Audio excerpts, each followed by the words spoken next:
Well said. And I think it's why people are continuing that surge again. Latest polling, it shows you way out in front. Not at the full majority yet, but clearly the one that would be easily the one forming a government after the next election, which is, again, multiple years away. I just wanted to ask, though, which is obviously, organisation, membership, ideas, policy focus, all the rest of it changes with every day that this result gets closer to being potentially what's going to take place. But I had to ask, does the media see themselves in the Labor Party view of things, which is let's stop this bloke at all costs, which means the types of questions, the type of reportage that comes out, or are some people surprisingly smart enough to work out, hey, if this is what people want, let's give the benefit of the doubt and start jumping over the lazy questions and starting to get to that, well, OK, if you're the Prime Minister, what about this, what about that? I think that there are elements of the hard left media who, of course, would agree with the Prime Minister, but they're a very, very small part of our media spectrum. Most of the centrist, centre-leftists would think this attack on me, on my policies, and therefore, by implication, anyone that believes in those policies, most sensible centrist commentators think he's made a mistake and he's gone completely over the top.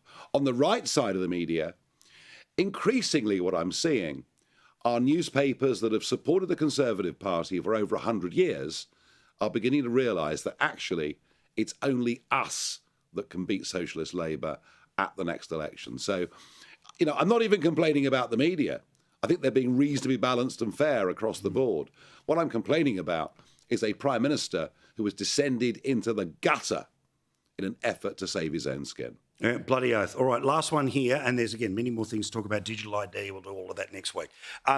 President Trump and the Israeli Prime Minister have come forward to talk about a 20-point plan when it comes to Gaza. Again, in a couple of years' time, perhaps either as this is being established or it's been established.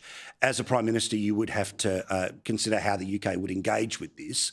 What's your thoughts on this idea, and how much should the rest of the world be involved in it?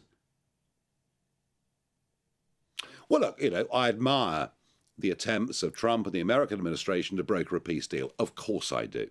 Of course I do. And the fact that he's got Netanyahu there, with him in the White House, on the podium next to him, these are good things. The proposals, well, look, if the hostages could be returned, wouldn't that be absolutely wonderful in every way? The question is, will Hamas accept the plan? Right. And this is the problem, isn't it? We're not dealing with a political party here. We're dealing with an ideology, and an ideology that goes down through generations. I would love to think this plan will work. I think history tells us the problem, I'm afraid, is far more deep-rooted. Absolutely. Lovely to talk to you. Again, what a disgrace about some of the stuff being said, but thank you. Keep being the happy warrior, mate. That's what we love seeing from the other side of the world, and we're cheering you on. All the best.